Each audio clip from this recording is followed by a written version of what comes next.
Thanks for tuning in to the Marvel Movie Minute. Want to skip those pesky ads and get early access? Become a member at truestory.fm/join and discover all the other great perks that come with it.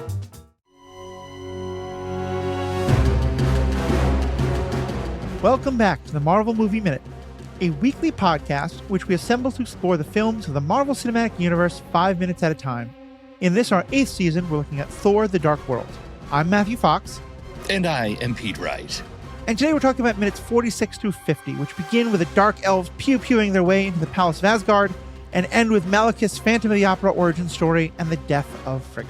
Big minutes this week. Big minutes, and I think you could say small minutes. Nobody does a lot of talking, and we've talked a lot about the stunts and the fighting and the such and so. And this set of minutes is more of that. But we do get kind of a big deal at the end of this minute with the death of Frigga. Where would you like to start? I think kind of an overview is actually a good place because I think these 5 minutes are really a great sort of microcosm of the movie itself, in that we have a couple of really good story beats that I think are very well done. We have a couple of really interesting cinematographic shots that I want to discuss with you.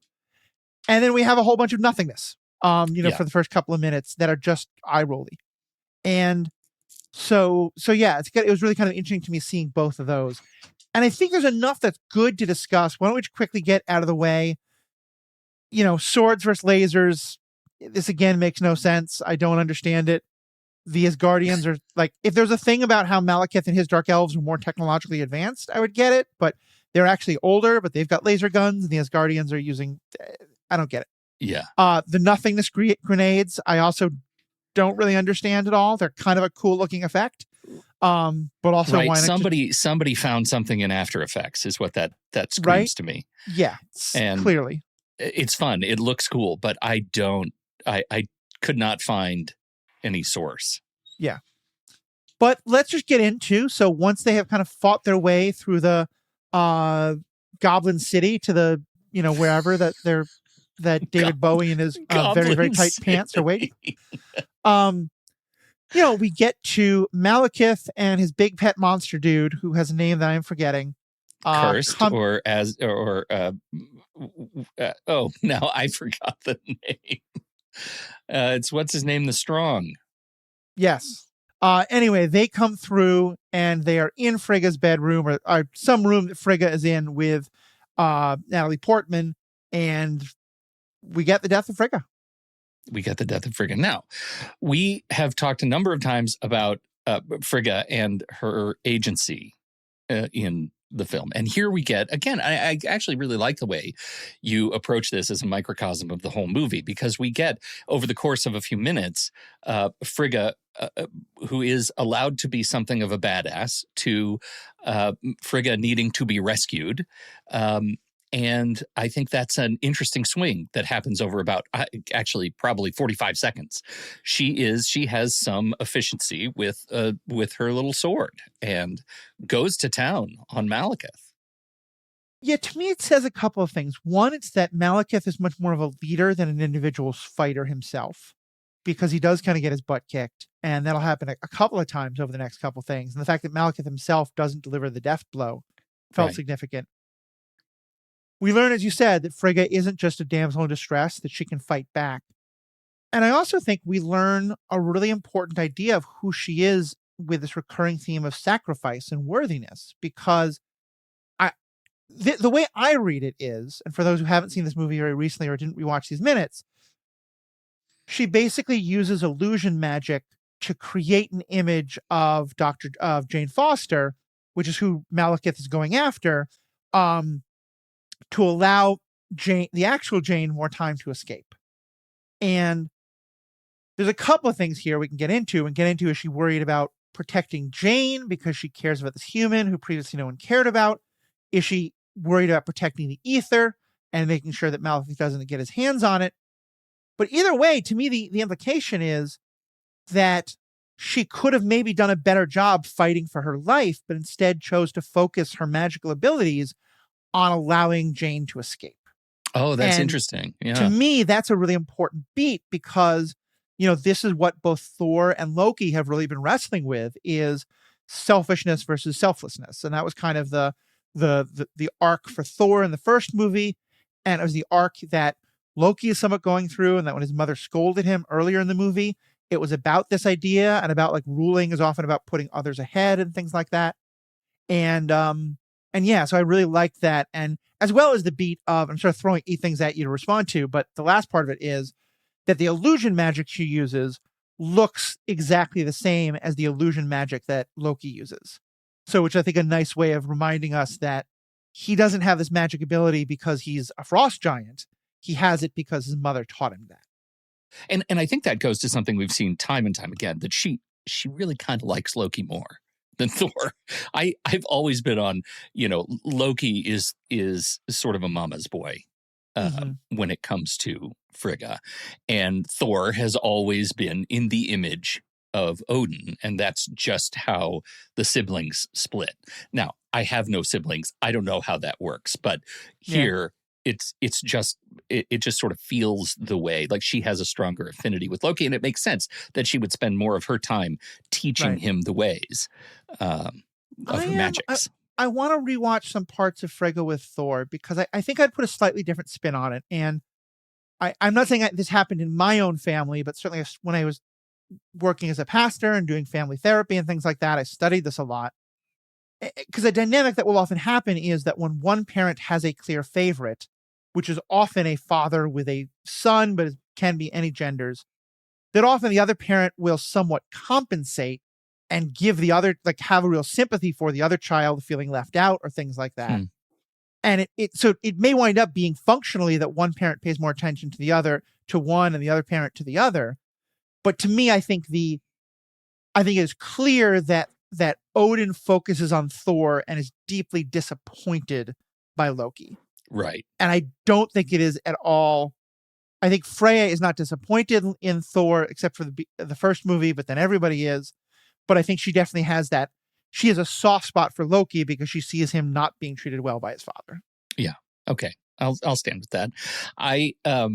In terms of Frigga's comic, I was trying to figure out, how does the mainstream comic handle Frigga as a character? And, do we have any source for this kind of relationship between Frigga and the Dark Elves? Like, how does Frigga die? And it turns out Frigga is not killed by Malekith during any major Dark Elf invasion of Asgard, but she's died several times over the course of Thor's run. And it was all after the 2013 film, part of a larger epic kind of war narrative, and was largely a background role, sort of regal, maternal, magical, but not really developed or involved in battle sequences like the film portrays. Certainly we don't get a visualization of her skill with the blade like we do in this sequence. And it's a very short sequence, but very cool. I think it's designed really well. Her dress is flowing. It looks almost wuxia in nature. I mean, it is a beautiful sort of dance that she does with this thing to show her ability. And she was never, it doesn't seem like ever really given the same kind of attention in the comic. How was she presented in mythology? What do we need to know about her? In mythology, from what I understand, she's very similar to Hera in a lot of ways, from Greek mythology, though without the jealousy, because Odin isn't a philanderer the way Zeus is. But she is the goddess of the home, of marriage, of love. As I've talked about before, most of what we know about Norse mythology originally comes from these documents called the Eddas, which are kind of equivalent to the epic poems of someone like Homer or someone like that, or to Greek mythology. And that in the language those are written in, which is kind of like an early Swedish, Scandinavian, Icelandic, the verb for to love is fria. And there's some argument over whether it's like that word exists, and so she is named the goddess of love for that reason, or that the idea of love is named after her. That's debated, and I'm not going to get into that. But yeah, she's not a warrior type. She's very much a source of wisdom and font of that. But I think she, from what I understand, she has a much less of a role. There are some important goddesses in Norse mythology, but I think for the people who have done deep dives of this, I'm sure can conflict this. But if you've only done kind of like a surface read of Norse mythology and read a couple of books, as I have, it's much more about the male gods, and the women gods get much less of a role than in, say, Greek mythology or some other mythological systems. But yeah, she's there as a goddess of the home, the hearth, marriage, love, and also weaving, which I think is interesting because, again, it's considered a very sort of domestic, but she's very much like, if you think of like the maiden mother crone kind of idea. I'm going to give that out. But if you think of kind of like there's a maiden goddess necessarily, but then there's also kind of the mother goddess. That's very much more what she is. Right. And there's sort of an angle of futility. Like, it doesn't matter what she does, how much love she gives, she will ultimately die sort of futilely. What I understand is she worked to prevent the death of Baldur, her son, and Loki actually caused the death of Baldur. And so we have an inversion, this sort of grieving Loki in the movie rather than the trickster causing death Loki, which adds, I think, an interesting dimension to the character and still retains some emotional resonance of the original sort of myth. But the angle works actually very well in the movie. I think it adds a dimension to Loki that that we just another dimension to explore in a wonderful character. This is a weird moment of subtlety from the Thor movie. Any of the Thor movies, but especially this one, because obviously in this moment we see Thor first see it, and then Odin, and then also Jane Foster. And there's a couple of things about the cinematography of that I actually really liked and I want to talk about. But Loki's not in this scene. And it's easy to forget, but if you've seen, you're watching the whole movie straight through in one sitting, it wasn't that long ago that we saw Loki be partly responsible for the monsters being able to do the things the Dark Elves being able to do the things that they're doing. And, can you therefore draw a direct line from Loki's actions to the death of his mother? No. But can you draw a line from Loki's disregard for consequences to people around him, and one of those people around him happening to be his mother?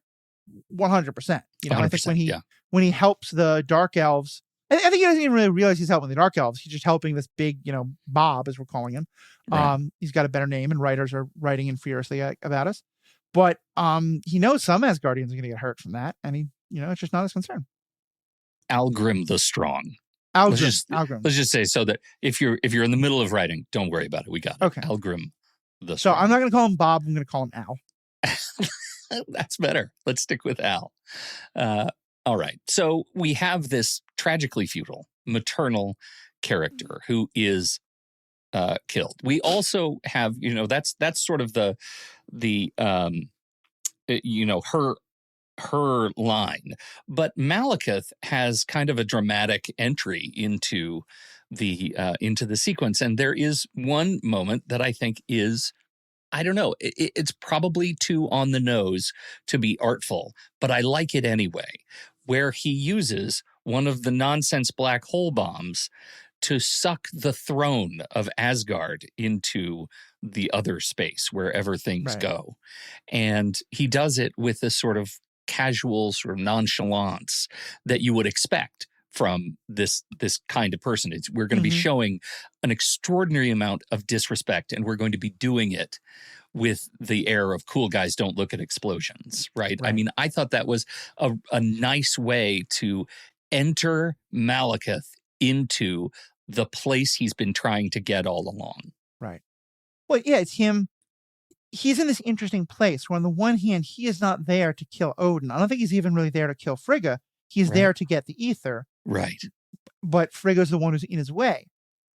But yeah, he also in that moment, like quite literally erases the throne of Asgard. And he's talked about wanting to erase the line of Odin and all that. So I think that's definitely an interesting moment. I also think that there's something, it's again where I just wish we had some more backstory about these characters. He clearly has a personal animosity towards Frigga. You know, when he discovers that she's done this magic, he screams out witch in a way that is just very like personally angry at her. And he comes in and they're kind of like mocking each other. But you know, and at one point she says like, you know, you will not survive this. And he says, I have survived worse, woman.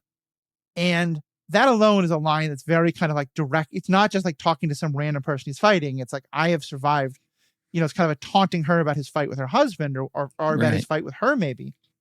But also in a production miscue that actually is kind of hilarious, the way that appeared subtitled was, I have survived, period, worse woman.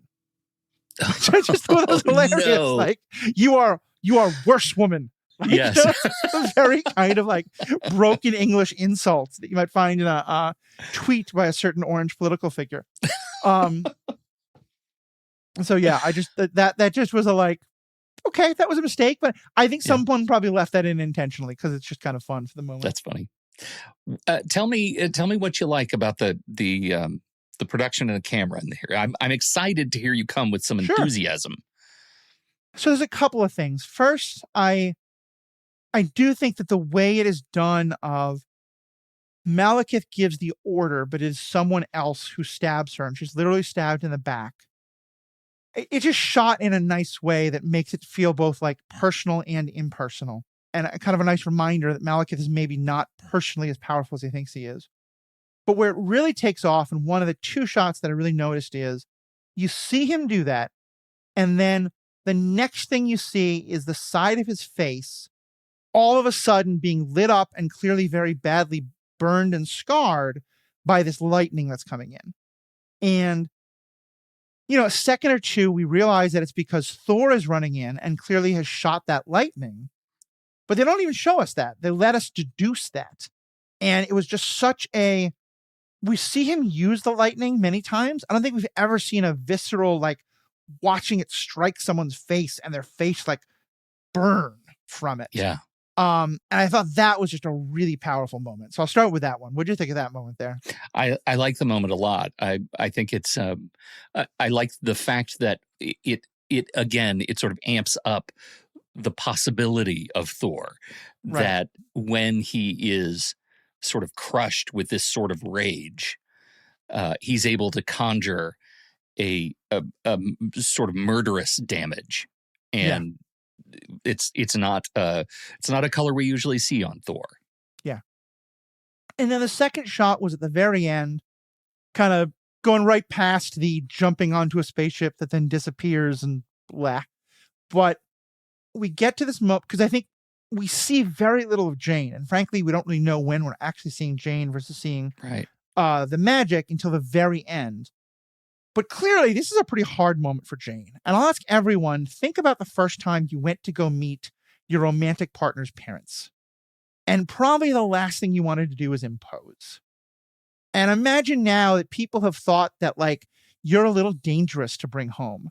And by the way, directly because people are looking for you, you get one of your partner's parents killed, their mother killed. Like, that's a tough moment for you. Yeah. And one of the things that Odin had said was that it is dangerous to have her here because of the ether. Like, he was also just like, she's a human, she doesn't belong here. But he also talked about this is bad, this is dangerous. And then that exact danger has come home. And that final shot of Thor, Odin is by Frigga's body. And they're in that kind of, it's almost like in a little amphitheater. Like, it's like this floor and then kind of raised couch type things. But and on the two opposite ends, divided by Frigga's body and Odin, are Thor and Jane. And I just thought that was a really interesting beat of seeing them being both symbolically and literally divided by this moment. And kind of thinking like, yeah, we don't know what this is going to do to their relationship. Right. And this isn't an Indiana Jones moment either, right? Like the old Saw, where if you take Indiana Jones out of Raiders of the Lost Ark, everything still happens exactly the same way. In this, you sort of have to look at, like, if you take Jane out, if you take Jane's relationship with the Aether out, this absolutely would not have happened to the palace at Asgard, right? Oh, yeah. This absolutely would not have happened. So it is legitimate, and it's and weighty. The echoes of her death that we see in Odin kneeling over sort of the body of his wife, I think, is it conjures up all of those feelings of the sort of Shakespeare of the first Thor movie, right? Mm-hmm. These dramatic looks and letting Anthony Hopkins just emote. And I think it works very, very well. Well, and I think that's also because in the first movie, it really showed that Odin is being weighed down, that he very much wants to retire, basically. Yeah. And he doesn't know which, if any, of his sons are worthy of the throne. And he goes through, and he kind of at one point gets backstabbed and attacked.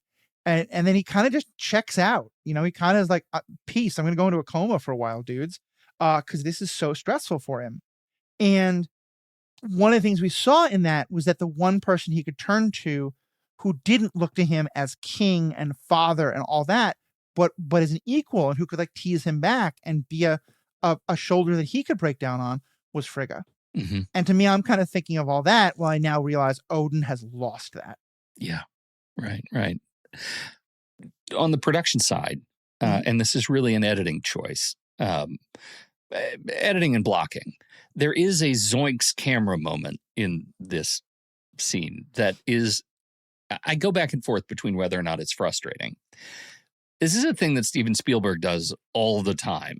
And so it's a filmmaking trope because other people mimic that. What you have is a close-up on a character or a set of characters, and they're having a scene. And then suddenly there is a look. Someone looks sideways, and something happens from immediately outside the frame. And it's jarring to us, right? To us on the sort of cinematic philosophy that the entire world exists in the four boundaries of the frame. Nothing exists outside the frame until it enters the frame. And that is a totally legitimate way to practice production.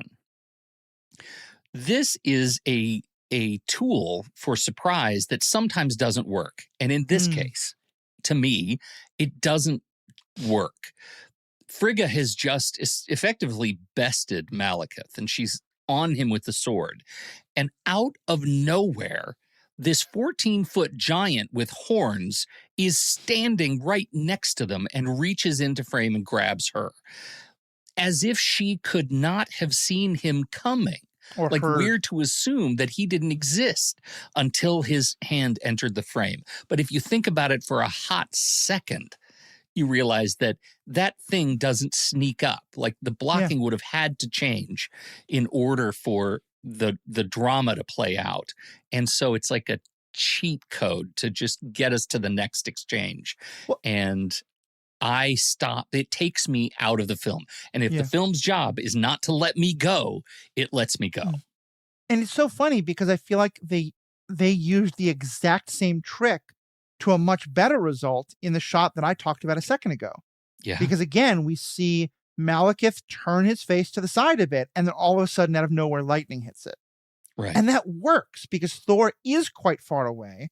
Lightning literally does move, like just about the speed of it's light, going across the screen. Right. It's written on the tin. It coming out of nowhere literally makes sense. And it's funny, the way you're describing it, I thought that was the scene you were talking about. And I was like, oh no, did I praise cinematographically what is actually a bad scene? But no, you're right. It's the exact same trope. Just one time it's used and it makes sense. And the other, I didn't even thought about that. But yeah, it makes where in the world did he come from? How did if she's literally projecting illusions around the room, how is she not aware of what's happening around her? And maybe that's why. Maybe it's because she's focused. But I think, no, the illusion is ended by then. Right. So Yeah. And the reason, I mean, from a blocking standpoint, the reason we buy the Thor lightning thing is because the next cut shows him really far away. He's just entering the room, and there's enough activity. You kind of let go of the fact, like maybe they were lost in the noise of their fight, in the conversation, in the grunting of Kirst. Like all of that, we can let go of. When Kirst sneaks up like a bunny. No, it's not Kirst, it's Al. Al the Strong. I'm sorry. When Al sneaks up, and reaches into frame, it breaks our illusion, and it doesn't play. It doesn't play for me here, and that's frustrating because this. I think it's interesting we get that trope used twice in this one set of 5 minutes, both very well and poorly. I'd say within about 30 seconds of each other, probably. Right, you're right. It's fast. So that's where we are. No, it's interesting. We transition from here to, I think, the very briefest hint of the traditional funeral sequence, which I think we could probably table for next time. Yeah, we'll talk about it next time for sure. Excellent. Any final notes or thoughts that you would like to make sure we shoehorn into this powerful set of minutes? You know, it's funny because I keep being struck by how I both am so glad the movie is going to be over eventually, but also really wish there was more of it in some parts. And I think it's just that there's a lot of stuff I would cut because I do wish we'd gotten a lot more of the backstory. And part of this is now kind of wanting to read back into that first movie. I would really have loved to see more of Thor and Loki as kids and where Frigga was and all that, you know? And does Thor ever feel like he is not Frigga? And this is kind of that question I was reaching before. Does Thor ever feel like he is not Frigga's favorite?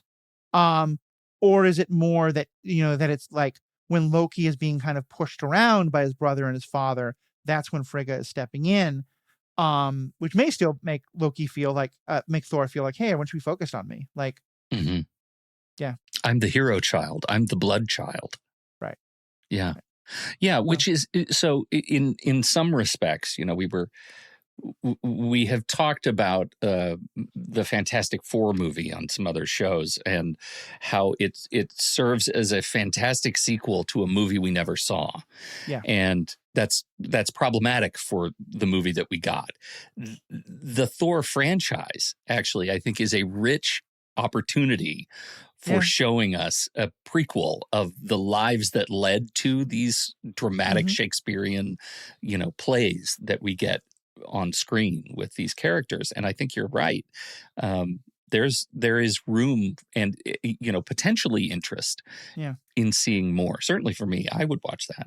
Well, and in some ways, I wonder if this is also, and again, I don't want to give the makers of this particular movie too much credit. I just don't think they could have made a very good movie. But I wonder to how much this is also having to carry the weight of being one of the first tent poles for the upcoming Infinity Saga. Because, like, I think about it, like, I think you could have had an earlier movie that's basically the story of the first Dark Elf revolt. For sure. But have it told, well, I guess you could shift the timing of it so that it happens early in Odin's reign when Loki and Thor are still young, or you could have it as about Loki and Thor being young and Odin is telling them this story. But either way, like, tie those two things together. But frankly, you also could have done it in this movie by making it kind of half flashback, half modern day. And that the flashback is Odin telling these two, and then we're seeing a lot of their adventures. We're seeing how Frigga plays into it. And the way you do that is you just cut out the ether subplot. There's absolutely no need for the ether subplot in terms of telling the story of the Dark Elves. You can just have them be like, they had this other plan, and Thor thwarted it, and here's why they wanted to fight back. And you can still involve Jane somehow, or whatever you want to do, and maybe we cut out some more of those Earth scenes that are kind of fun, but don't really do anything for the overall plot of the movie. But because this movie has to not only tell this story of Thor and Odin and Frigga and Loki and Jane and all the rest, it also has to establish, here's the next Infinity Stone to show you that it's not just the Tesseract, it's not just the Mind Stone, but we're actually building something that's going to become the Infinity Saga. I wonder to what extent that, you know, took us away from what could have been a better movie. Yeah, I mean, I think there's really something to that. I wonder, just as a, this goes back to our discussion around the brand guide not being quite finished. Mm-hmm. The fact that the Aether is in a place where it can sort of subsume Jane Foster is for me, I think that becomes the questionable strategy. It could still be an artifact out there somewhere, but Jane Foster didn't need to be, merged with it, right? It overcomplicates. It's the sort of fantastical hat on a hat that I'm seeing as kind of there's less of a point to it than I think they wanted there to be. Yeah. They can, because Thor and Jane were already in a troubled, weird relationship. Jane being on Asgard, meeting the family, still troubled and weird relationship, right? It just felt like, hey, we need a Hail Mary to do something different than we did with the Tesseract, which was already stolen from this Asgardian, under the throne room. Like, we've already covered that. So what are we going to do next? Especially because I feel like this scene would have been a very interesting time to answer some of the questions we have about the ether, because we've established that the ether is sort of kind of maybe sentient, and and that it doesn't just automatically hurt anyone who touches Jane. It can to somehow understand in its own way what is or isn't a threat. Well, I'm really curious. What does the ether think of Malekith and the Dark Elves? Does it want to get back to them? Is it like the ring, wanting its master? Does it remember like Malekith and the Dark Elves like abusing it and misusing it for this power, and so it doesn't want to be near there?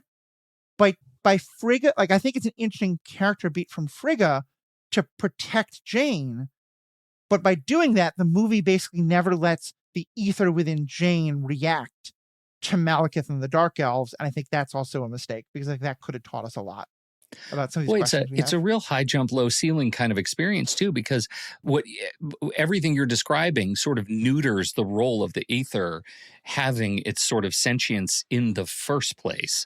Right. So why do we need it to be sentient in the first place? It is still powerful to have Thor's mother protecting Thor's girlfriend. That's still a cool beat. Right? You don't need the ether to be a questionable entity in this scene to make it be interesting and emotionally compelling. Yeah. All right. Well, we've solved that. I'm excited about the pomp and circumstance of the funeral next week, and just seeing now that we're cresting the halfway point of this movie, what comes next. It has taken so long to watch the first half of the movie that I can honestly tell you I don't remember what comes next. Yeah, I mean, we've created new life since that began. You and I have met in person since that began. That's so true. So true. Well, a lot of things thank you, everybody, for downloading and listening to this show. We sure appreciate your time and your attention. On behalf of Matthew Fox, the ethical panda themselves, I'm Pete Wright. We'll see you next time right here on the Marvel Movie Minute.